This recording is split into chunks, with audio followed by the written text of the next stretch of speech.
नमस्कार मित्रांनो, मी संजय बेडिया गिरगावकर, मुंबई भारतीय जनता पार्टीचा एक लहान कार्यकर्ता आणि न्यूज 100 बाय संजय बेडिया मध्ये आपला स्वागत आहे। मित्रांनो, बहुत दिन हो गए आपके और मेरे बीच में, तो सत्य बोलने की कोई सज़ा तो मिलती है, पर हम कोई सज़ा से डरते नहीं। खैर, अजीब सा डर था उसकी आंखों में, अजीब सा डर था उसकी आंखों में, जिसने जंगल पे हमारे पैरों के निशान देख लिए, जिसने जंगल में हमारे पैरों के निशान देख लिए, इसलिए अजीब सा डर था उसकी आंखों में। खैर, शुरुआत करता हूं आज के विषय पे। मित्रों, हमने पार्टी में काम करते हुए कई टाइम घर वापसी का एक मुद्दा आप लोगों ने सुना होगा। मेरे पास में कुछ दिन पहले एक घर वापसी का मुद्दा आया। वह मुद्दा ऐसे था कि फिल्म इंडस्ट्री के एक बहुत जाने माने एक्टर, जो दिखते अच्छे नहीं हैं पर एक्टर बहुत अच्छे हैं और उनकी पिक्चरें हमेशा हिट होती हैं, बड़े अच्छे इंसान हैं,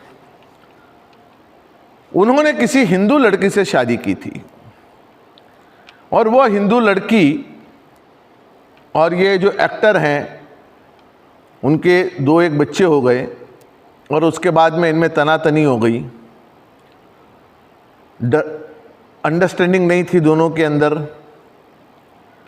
तो उस औरत ने, उस महिला ने जाकर बहुत सारे, जो महिला का अधिकार होता है उस पर जितने केस करने होते हैं, तो उसमें उन्होंने केस कर दिए। इतना ही नहीं, तो उन्होंने जो एक्टर के कोई रिश्तेदार हैं, सुपरस्टार हैं वो, उनके जो रिश्तेदार हैं, उन पर यह आरोप लगाया कि मेरी बेटी के साथ कुछ घिनौना काम किया और पोस्को एक्ट के तहत वो भी एक केस रजिस्टर करवा दिया गया। मेरे पास आई, मुझे आकर उन्होंने कहा कि मैं जिनकी पत्नी हूँ, उनके घर में कोई मौलाना आते थे और उन्होंने मेरे साथ गलत काम करते थे। तो एक लड़की, एक महिला जो कि हिंदू थी, मेरे पास में अपना दुख दर्द लेकर आई। इसके सब एविडेंस है मेरे पास। तो महिला को मैंने कहा, आप सही सही मुझे बताएं क्या माजरा है। उसका एक ही कहना था कि मुझे इस एक्टर को बर्बाद कर देना है।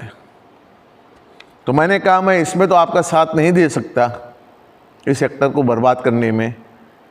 और जो कानूनी मदद है, जिसमें मैं कोई लॉयर तो हूँ नहीं, फिर भी जो मैं आपकी मानवता की दृष्टि से जो हेल्प करनी है वो मैं आपकी हेल्प करूँगा। मित्रों, उसने मुझे कहा कि मेरे पे बहुत अत्याचार हुआ, मैं हिंदू लड़की को मुसलमान बनाया गया, उसके भाइयों ने बहुत अत्याचार किया, उसके परिवार में बहुत अत्याचार किया, उस हीरो का बहुत लोगों से अफेयर है और उस महिला का भी किसी न किसी के साथ अफेयर था। मैं नाम नहीं लेकर बदनाम करना चाहता, मैं तो यह बताना चाहता हूं कि ऐसे लोगों को घर वापसी हमें करवानी चाहिए या नहीं। कुछ दिन हुए जब उस एक्टर को लगा कि इससे मेरा कैरियर बर्बाद हो सकता है, तो उसने उस महिला से जाकर सेटलमेंट कर लिया। करता क्या, महिला ने यहाँ वहाँ परिवार में सारे 498 ये वे जितने भी केसेस होते हैं डाल दिए, और आखिरकार उस हीरो को झुकना पड़ा और उसने उसकी सारी शर्तें मान ली और सारे केस उस महिला ने वापस ले लिए और फिर जाकर उसी हीरो के साथ, अपने बच्चों के साथ रहने लगी, जिसे बर्बाद करने की बात करती थी।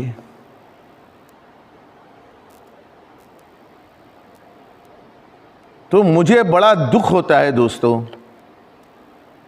क्या ऐसी महिलाएं जो अपने हिंदू संस्कार की नहीं हुई, अपने माता पिता की नहीं हुई, और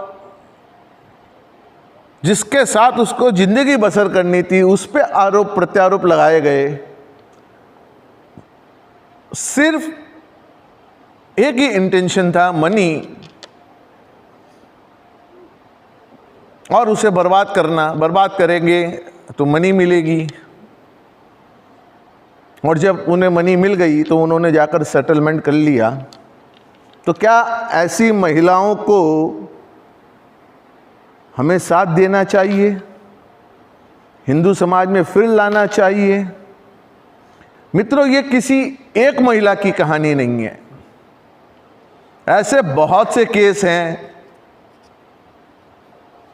जिनमें लड़के लड़कियां दोनों साइड से, इनका इंटेंशन कुछ और होता है और धर्म के नाम पे हमको बरगलाते हैं, धर्म के नाम पर हमें यूज़ करते हैं, हमारे इमोशनल से खेलते हैं, हमारे इमोशन से खेलने के बाद में उनको इनकैश करने की कोशिश करते हैं। तो मैं जो भी हमारे नेतागण हैं, हमारे कार्यकर्ता हैं, हमारे पास में ऐसा कोई भी सब्जेक्ट आए तो पहले उसे ध्यान से देखिए कि उसकी नीयत क्या है। जिसकी नीयत में खोट है वो हमारे कैसे हो सकते हैं दोस्तों। तो ये एक बहुत छोटी सी बात थी, ये किसी पे आरोप लगाना नहीं था, किसी का नाम नहीं लिया, पर हिंदू समाज में ऐसी लड़कियां होती है, इसका मुझे बहुत दुख है। और हम बदनाम करते हैं मुसलमानों को कि उन्होंने धर्म परिवर्तन करवा लिया, ये कर लिया, वो कर लिया, पर हकीकत में कुछ लड़कियां, मैं सबकी बात नहीं कर रहा हूँ, कुछ ऐसी लड़कियां पैसे जो और जिसके पास फेम हो, बड़ा नाम हो, उनके साथ में ऐसे रिश्ते बनते हैं और ऐसे उन्हें भी ब्लैकमेल किया जाता है। तो बड़े सोच समझकर इन विषयों के अंदर हमें जाना चाहिए। वो अपने परिवार में खुश रहें, मुझे वो दिक्कत नहीं है, वो दोनों फैमिली साथ है, इसलिए तो नाम नहीं बता रहा मैं। मुझे किसी की फैमिली तोड़े मुझे बर्दाश्त नहीं, और ऐसी महिलाओं से, ऐसे पुरुषों से हमें दूर रहना चाहिए। आज की इतनी सी ही बात। खैर, जानते हैं कि अब याचना नहीं होगी, अब तो रण होगा और ये युद्ध बड़ा भीषण होगा। बहुत जल्दी फिर से मैं आपके सामने कुछ पुराने सब्जेक्ट जो मेरे रह गए हैं उनको लेकर आऊँगा। आप लोगों का साथ, आप लोगों का प्यार ऐसे ही बने रहे। इसी के साथ नमस्कार, जय हिंद, जय महाराष्ट्र।